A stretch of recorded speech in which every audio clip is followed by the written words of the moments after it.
Nima qilsam ham orqaga ketyapti ishlarim. Oila bobida ham ishimga o'xshamayapti, biznes sohasida ham nima qilish kerak o'zi? Hayot mendan nimani istaydi o'zi? Ukam, nima uchun siqilasan? Hayot sendan hech narsani xohlamaydi. Faqatgina seni sinaydi. Seni kuchli bo'lishingni xohlaydi. Tushunyapsanmi? Qachongacha aka, qachongacha? Har kuni shu ahvol. Nima qilsam ham bo'lmayapti aka. Nima qilish kerak o'zi? Og'ir chekka o'zim tashiyman, qutulaman aka. Sabr qil ukam, sabr. Hamma narsa sabr bilan. Sabrni tagi oltin deyishgan. Aka, sabr qil deyish oson, sabr qil deyish.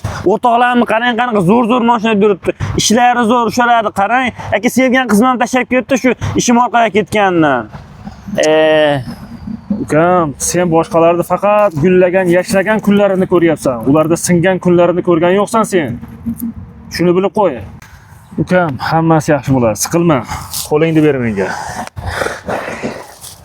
Bilib qo'y ukam. Albatta, har bir qiyinchilikning orqasida yengillik keladi. Oyni 15 qorong'i bo'lsa, 15 yorug' bo'ladi. Sen qorong'isini o'tab bo'lding ukam. Allohga ishon. Hammasi yaxshi bo'ladi. Faqat umidingni so'ndirmagin sen. Rahmat aka.